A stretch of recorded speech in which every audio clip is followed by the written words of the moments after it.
Salve, meus amigos! Quinta-feira, 14 de julho. Bom, como toda quinta, quando cai no dia 14, é o dia de mais um Carros de Minha Vida. Hoje eu contarei um golpe que o meu pai levou na troca de um carro. Em alguns segundos, em mais um Carros de Minha Vida. Dizem que recordar é viver. Todos os carros que possuí estiveram presentes em momentos inesquecíveis para mim. Aposto que você também já teve carros que marcaram muito sua vida. E se isso ainda não aconteceu, pode ter certeza que você terá automóveis dos quais lembrará para sempre. Estes são os Carros de Minha Vida.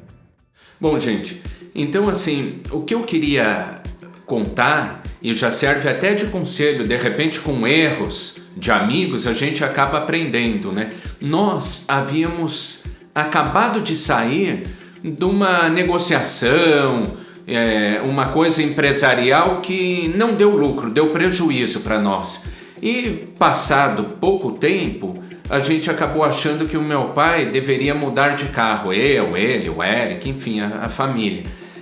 Sabe aquela coisa, não, vamos nos dar um presente, é hora de dar uma oxigenada, reciclar. O meu pai tinha um Santana 97 Mi, impecável, bem cuidadão, já tinha rodado bastante com o carro, ele comprou o carro com 3 anos de uso, só estava bem inteiro, depois usou aí alguns anos, né?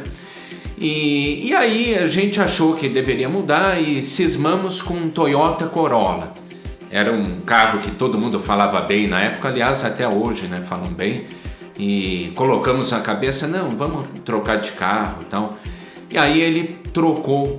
Como nós estávamos sem dinheiro, ele deu o Santana como parte de pagamento numa concessionária da Toyota e pegou um Corolla mais novo, usado também, mas mais novo. E a diferença... eu já falei, não tinha dinheiro, então a diferença ele parcelou, nós financiamos a diferença. Aí acabou o seguinte, os nossos negócios dali para frente foram piorando cada vez mais e as parcelas do financiamento foram se acumulando.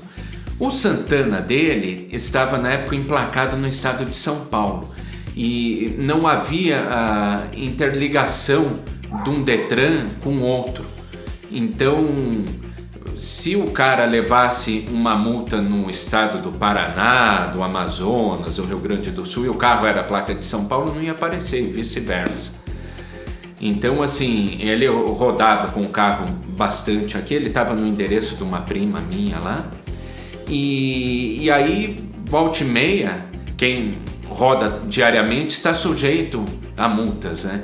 E o meu pai sempre gostou de pisar um pouquinho, às vezes esquecia estar, passava do horário, enfim, acumularam algumas multas no carro. Multa, financiamento e IPVA. Aí ele resolveu pagar o financiamento. No dinheiro que ia ganhando não dava para pagar tudo, então ele quitou o financiamento, porém ele estava com o IPVA, vários anos de IPVA em atraso e as multas. Porque aí depois, bom, o Santana, ele estava emplacado lá, na época não tinha essa ligação dos Detrans, e aí o que foi feito? Nós trocamos o Corolla, ele foi comprado lá em São Paulo, no estado de São Paulo também, né? Foi trocado pelo... E pouco tempo depois, houve a união dos Detrans aí, pelos estados. Aí as multas que ele começou a levar com o Corolla, começou a aparecer tudo, mais IPVA, e lá em São Paulo era mais caro, acho que até hoje é mais caro IPVA, e mais o financiamento. Ele pagou o financiamento e ficou IPVA em multa e juros em cima disso. E aí o meu pai sempre andava com o carro preocupado. Na época eu era solteirão, ia conhecer algumas mulheres por aí, tudo, ia também com carro um carro que se caísse numa blitz poderia ser apreendido, né? Arriscava, né?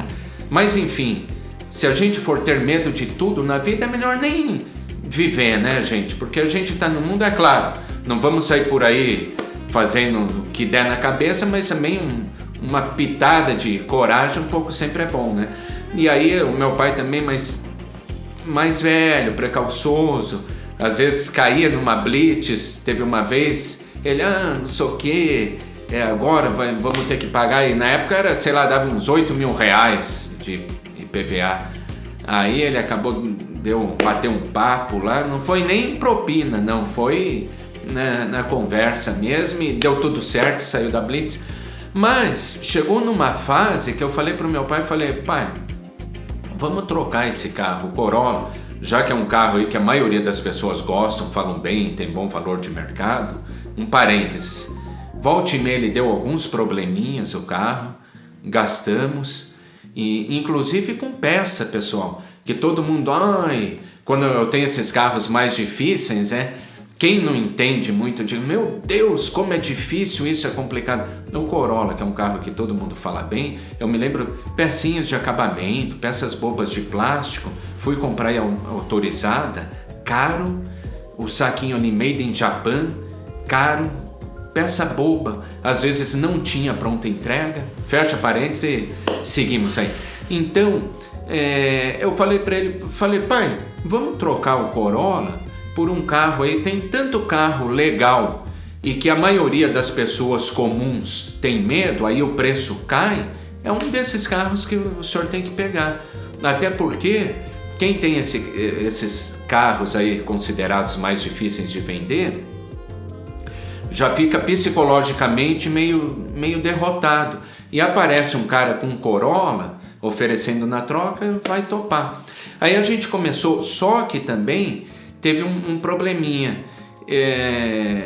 Aqui no Paraná, o pessoal, de modo geral, eles têm bastante preconceito com carros com placa de fora, principalmente de São Paulo. E às vezes carro que foi táxi lá em São Paulo, depois chega aqui, tudo.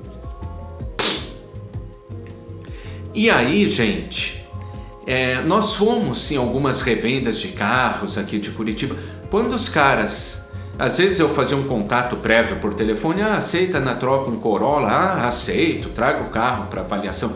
Quando nós chegávamos com o carro, o cara batia o olho, placa de São Paulo, inicial de São Paulo ali, já, não, carro de São Paulo, não. Aí eu falei pro meu pai, vamos parar com essa frescura que o pessoal tem e trocar esse carro em São Paulo, então, conseguir outro carro lá. Aí eu comecei a fazer alguns contatos. Na época eu consultava aí Mercado Livre, os sites atuais, né, que até hoje existem. E aí eu vi uma Kisara Break, que é aquela perua da Citroën, do Kisara, bem inteira, estava numa revenda. Eu fiz um contato, o cara falou que o carro era consignado, ia falar com o dono, e o dono topou. E aí eu falei com o Eric, na época ele tinha um carro desses, a gente sabia que era um carro muito bom, o preço em baixa e o carro muito bom. E aí nós fomos, para evitar possíveis transtornos da rodovia, o carro parar, cair numa blitz e guincharem, aí a gente ser obrigado a pagar aquele débito, tudo, nós viajamos de madrugada para ter menos chance. Eu fui dirigindo o Corolla, eu e meu paizão lá. Aí chegamos, era no bairro da Moca, se eu não me engano, da Moca, a revenda lá, perto de um trilho de trem, e o carro tava bom, assim, pelo menos a aparência, não chegamos a andar tudo. Aí o dono da revenda gostou tal, e ligou para o médico, era um médico, acho que ele, para multiplicar um pouco a renda dele, ele comprava e vendia carros fora da profissão. E aí o cara, quando passou, nós até, pela honestidade, levamos impressos débitos do carro, embora o cara também pudesse consultar lá no computador, no site e tal. E quando ele falou o valor dos débitos, na época era bastante dinheiro, sei lá, 12 mil, 11 mil, alguma coisa assim. O médico ficou com medo, não, achou estranho. Como que o cara tá andando com o carro, com tanto débito assim e tal. Tem pessoa que, às vezes, a cabeça ali você tem que abrir e não consegue entender, né? E aí o cara ficou com medo e saiu fora do negócio. Ficou com medo, enfim, a gente não ia começar a querer pegar no pescoço do cara, não, você vai ter que trocar, não deu negócio. Daí a gente ficou chateado, voltou para Curitiba. Nem dormimos em São Paulo. E nesse retorno, eu me lembro que tinha uma blitz dentro da cidade. Aí eu estava dirigindo, meu pai do lado já ficou... Aí eu pensei, putz, agora só falta, né, parar. Aí eu passei assim, não tentei não demonstrar nenhum tipo de preocupação, nervosismo pelo semblante. Aí passei dirigindo, ele meio abrindo a boca de sono, o cara mandou passar e tal, e a gente foi. Me benzi, retornamos para Curitiba. E aí, aqui o medo continuava. Se cai numa blitz, o carro tá cheio de débito, vão aprender, tudo. E eu continuei pesquisando. Alguns mandava foto, não gostei da cor, não sei o que. Outros, eu só quero vender, preciso de dinheiro, tô sem dinheiro para dar de volta, né? Até que teve um carro, um Chrysler Neon, bonitão, tava bonito e tal. Aí eu mandei as fotos do Corolla, o cara topou, em Campinas. Aí nós fomos, ele falou que o carro era usado para o escritório dele para trabalho, chamava muita atenção e tal. Aí tinha várias fotos do carro, lindo, um Neon lindão. E uma das fotos tinha vários documentos do carro ao longo dos anos, o verdinho que eles chamam, né? Então, 2000 e tanto. E para ver que tinha todo um histórico, um manual ali do lado dos documentos. Aí eu fui ampliando aquela foto e consegui ler um nome que tinha no documento ali, um nome feminino. Aí pesquisei essa pessoa, vi a profissão dela e beleza, fiquei com isso na cabeça. Enfim, marcamos a viagem, aí nós fomos para Campinas também de madrugada. Chegamos na cidade, assim, na região central ali, a gente tinha marcado com o cara, em torno aí de umas 3 da manhã, 4 da manhã. Eu parei em frente a um hotel que tinha na época. E aí o meu pai abaixou, reclinou o banco do carro. Alguns segundos depois, dormindo, tranquilo, ele pega no sono tranquilo, fácil. Ele é bem mais relaxado do que eu, bem mais tranquilo, né? E o meu banco, ali o banco do motorista, ele estava quebrado, o lance ali de abaixar. Eu vi que eu tentei forçar um pouquinho, pensei, puta, daí vai acabar de quebrar esse lance. Pensei, não vou forçar. Aí o banco ele estava bem retão. Aí tentei dormir reto ali, mas não pegava no sono, preocupado, tenso, ansioso. E o meu pai dormindo, tranquilo, pensei, bom, menos mal, né? Pelo menos um dos dois está tranquilo, dormindo. E o meu banco ainda reto ali, nada que estava colaborando. Aí, né, vi cochilada, assim, de repente, já os passarinhos cantando, de amanhecendo, já umas pessoas passando com alunos, mochila de aula, cara engravatadão indo trabalhar e tal.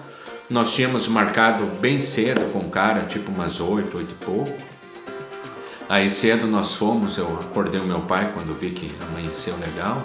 Tomamos um cafezinho numa panificadora e aí demos uma voltinha ali pela região central, voltamos pro carro.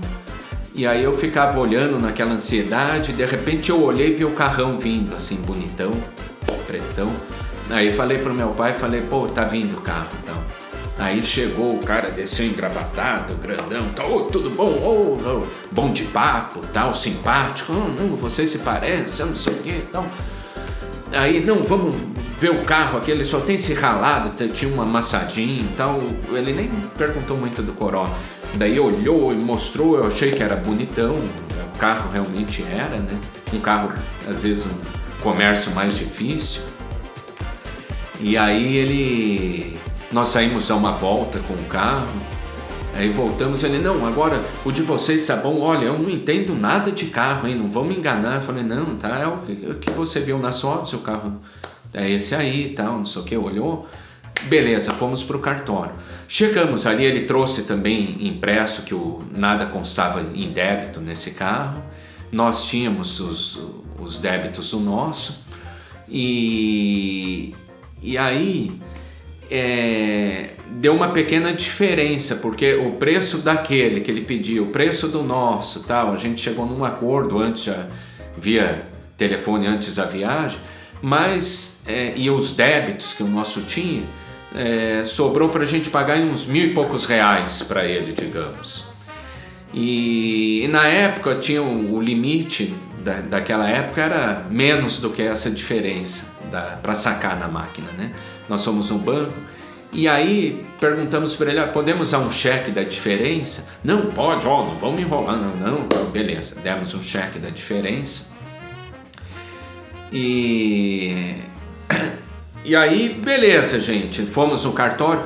No cartório, ele fez uma procuração que falou que ele não sabia o tempo que ia demorar para regularizar os débitos, era melhor a gente assinar uma procuração para ele, aquelas que não é recomendado fazer isso, né?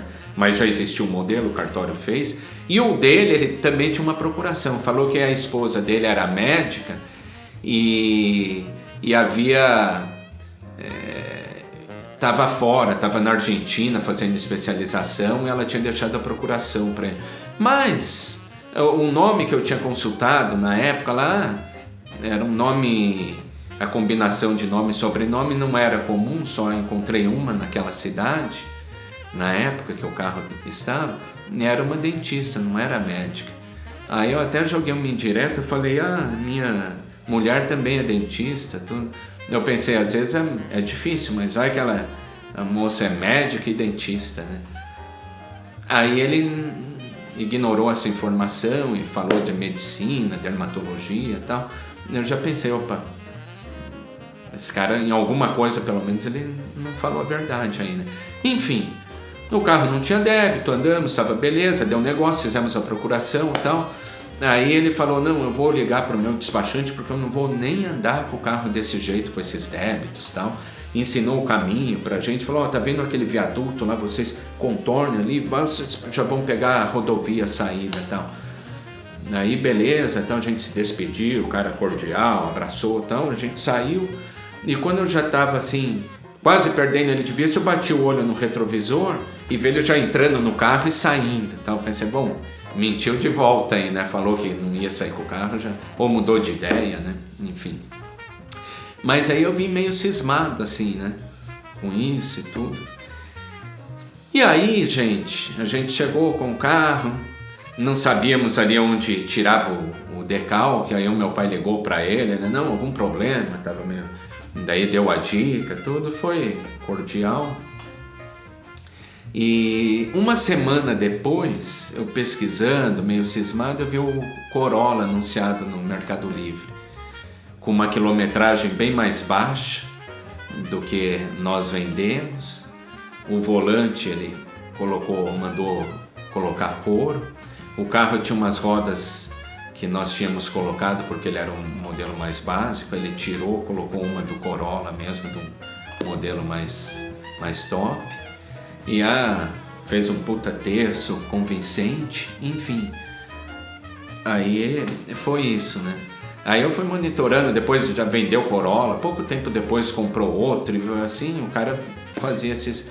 Mas teve uma coisa muito ruim, que pouco tempo depois eu estava conferindo o extrato bancário no computador e apareceu um cheque assim, R$8.000, R$11.000, uma coisa assim, coisa que não tinha porque a gente emitir cheque daquele valor na época. E aí eu levei um susto, a conta já estava ruim, né? Já estava negativa, ainda mais negativa com isso. Aí o Bradesco dava para, você clicava até hoje ali na tela e aparece o cheque microfilmado. Aí eu vi que o cheque tinha assinatura nossa, porém ele não estava preenchido à mão, estava datilografado. Eu achei estranho, porque todos os cheques nós fazemos com preenchimento manual e aquele estava datilografado. E aí eu chamei o Eric assustado, ele olhou, daí ele falou, não, pega o canhoto, o bloco que tem essa folha de cheque aí, esse canhoto de cheque. Aí eu corri e tal, e dentro da nossa desorganização, nós somos organizados. Aí eu achei aquele talão que eu tinha usado na época. Nós já estávamos alguns talões para frente, né? Aí o Eric falou uma coisa que é verdade. Ele falou, bom, foi algum cheque, alguma folha dessas que foram passadas desse talão. Essa folha, com essa numeração que foi utilizada, ela estava intacta. Dentro da nossa desorganização, sobraram acho que 2 folhas ali no cheque, a gente já tinha um talão novo, passou batido, não foi usada essas folhas e começamos a usar o posterior. Aí ele falou, bom, então vai ser alguém que recebeu uma dessas folhas aí. O que eu fiz? Eu peguei o verso desse cheque fantasma aí que tinha caído e aparecia que ele havia sido depositado numa agência do Itaú. Tava o número da conta e a agência. Aí eu liguei para uma agência do Itaú aqui, peguei uma qualquer aqui de Curitiba e perguntei, por favor, a agência número tal, de qual cidade que é? Aí a pessoa falou, de Campinas, São Paulo, agência tal, Campinas. Aí eu pensei, foi o único cheque que a gente passou em Campinas, foi na negociação do carro. Foi o cara? Não foi, mas a gente só passou o cheque para ele, né?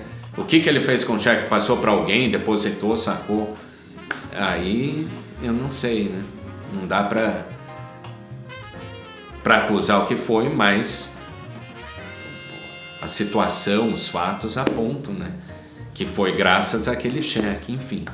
Eu falei com o banco e, por sorte, o banco é muito sério, é claro. Por sorte, nós ainda tínhamos aquela folha intacta, eu levei. E aí o banco ressarciu a gente. Passou aí uma semana, pum, caiu outra folha com outro número.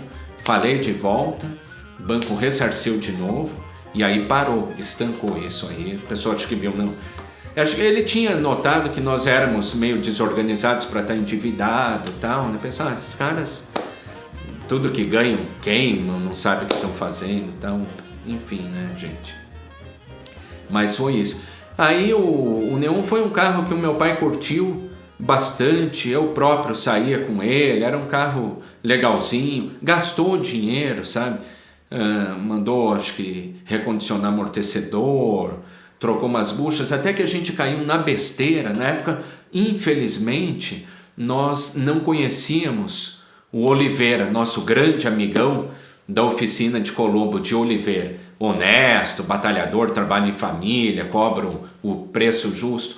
E tínhamos aquela ideia que muita pessoa ingênua, às vezes com carro, tem, olhar uma oficina, às vezes num bairro nobre da cidade, fala que é especializado em importado e pensa, nossa, são chiques, esses entendem. E nós fomos numa oficina de importados num bairro nobre aqui, e aí o cara ouviu o barulho do motor, cismou que fez um monte de coisa no carro à toa, lance de refrigeração, radiador, coisa que não precisava.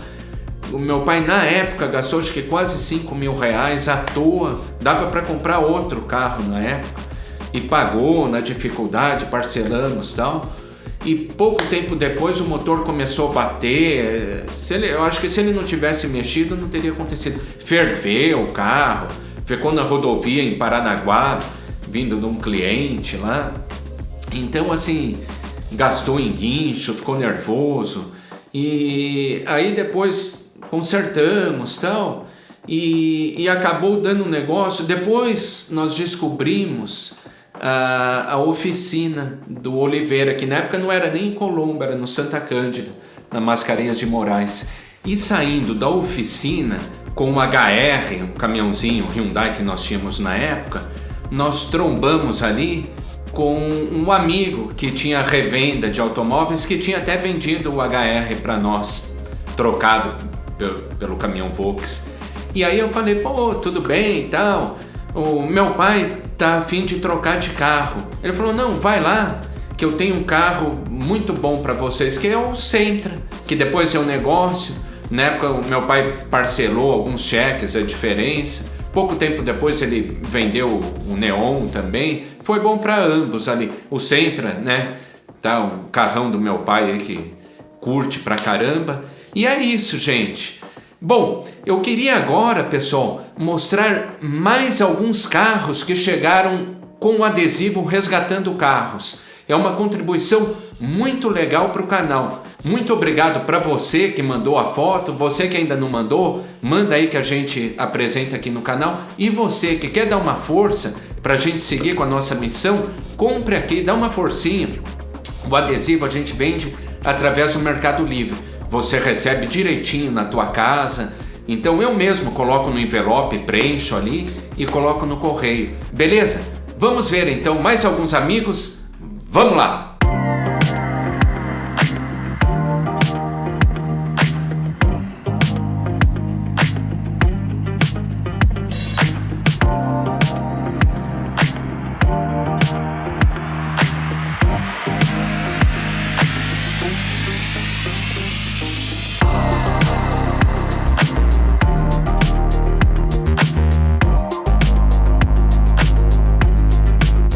Bom dia, meu amigo Heron. Beleza, cara? Aí, passando pra filmar aí que o adesivo chegou, ó. Muito bom o adesivo, gostei muito, cara. Valeu mesmo. Peugeot 106. Eu te falei. Ganhou um. Corsa aqui também ganhou um. Tá tudo sujo, cara. Eu vou lavar ainda. O Corsinha que eu te falei. Falta pintar. E o Cadete também tá aqui. Ganhou um também. O Cadete é esse. Deixa eu pegar um close aqui melhor.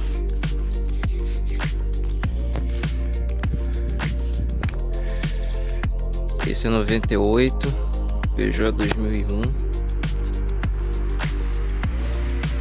E o Corsa 97.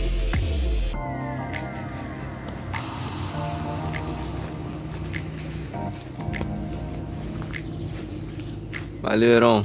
Tamo junto, cara. Restaurar um carro é sempre uma missão difícil. Restaurar o Mazda 929 é uma tarefa quase impossível.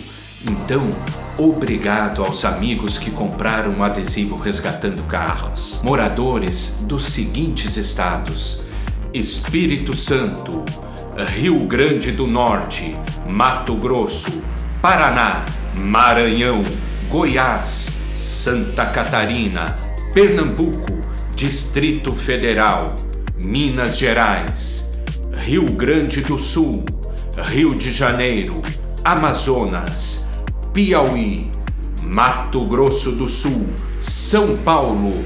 Obrigado, Brasil!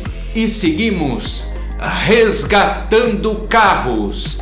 É isso aí, gente. Obrigado para você que comprou. Eu relacionei dentro ali da minha organização todos os estados. É claro que dentro desses estados, várias cidades, vários amigos.